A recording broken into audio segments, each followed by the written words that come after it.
We're filming today on the northeast end of Lake Ontario, one of the 5 Great Lakes. And this area of the lake is known as the Golden Crescent, and it's a very appropriate name.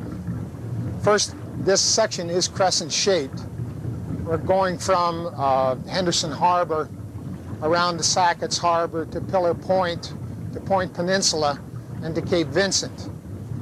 And the word golden is also appropriate. The view out here is absolutely stunning. The lake is timeless. The islands, the shoals, it's one of the most beautiful areas in North America. And it's golden in another respect too. The fishing here is absolutely spectacular. It's always been famous for its smallmouth bass fishing. I grew up spending my summers fishing these areas for smallmouth bass, the shoals off Stony and the Glues and Calf Island. But now, today, the new game fish in this end of the lake are the salmonids. The salmon, the trout, the fishing for these species is fantastic. Coho salmon, Chinook salmon, brown trout, rainbow trout, lake trout.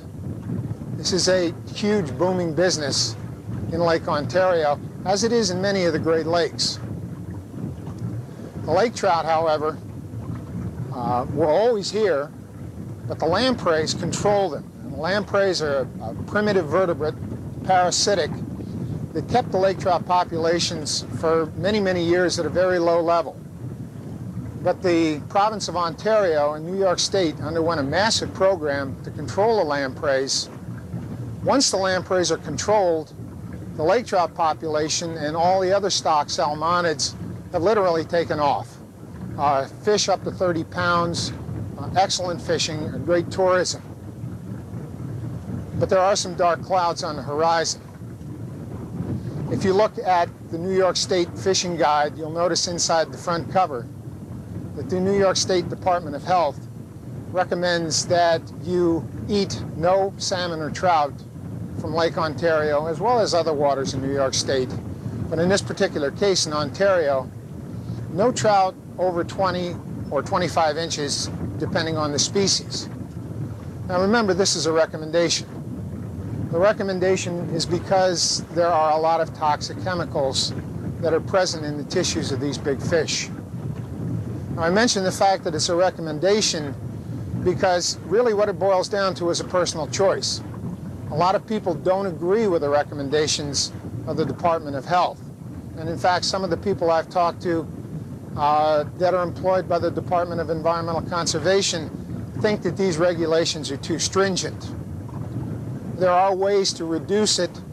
If you remove a lot of the fatty tissue, you're removing roughly about 50% of the toxins. But the facts are that there are a lot of toxins in the Great Lakes, that is, toxic chemicals. In fact, roughly about 300 of them. The list is sort of a who's who of toxic chemicals. It includes a whole variety of different chemicals: DDT, DDE, PCBs, Mirex, toxaphene, dieldrin, chloridane, PAHs, which stand for polyaromatic hydrocarbons, mercury, and of course I could go on and on. I certainly wouldn't remember all 300 of them, but there are a lot of them. These toxic chemicals are bioconcentrated in the food chain. Now remember, basically what that means is that, let's say that these toxins start out in the water. They're absorbed by, let's say, 100,000 phytoplankton. These phytoplankton then are consumed by one zooplankton, and that zooplankton receives those 100,000 concentrated phytoplankton into its system and their toxins. Let's say then 100,000 zooplankters that have these toxins bioconcentrated are then consumed by one forage fish, smelt, shad, something of that nature. They then bioconcentrate those toxins even further.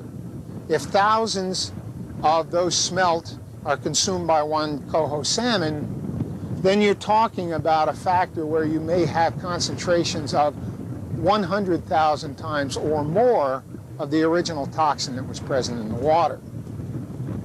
To put that in a little more perspective, some experts suggest that you would have to drink Lake Ontario water for 150 years to get the amount of toxin that would be present in eating one large salmon trout. Now, a lot of these chemicals are very persistent. By persistent, we mean they remain in nature for 100 years or more within the food chain. For example, DDT, chlorinated hydrocarbon, is one of the more persistent toxins. DDT has been banned for dozens of years, and yet recently in the Finger Lakes, Keuka Lake, DDT has appeared in the food chain. It's ironic because pristine Keuka Lake, which is noted for its water quality, now has high levels of DDT present in their lake trout. In fact, again, New York State Health Department recommends that you eat no DDT, or yes, obviously they recommend you eat no DDT. They recommend you eat no large lake trout. The source of that DDT, unknown. Chances are the DDT is leached into the lakes from old landfills or possibly from bottom sediments, but it's present.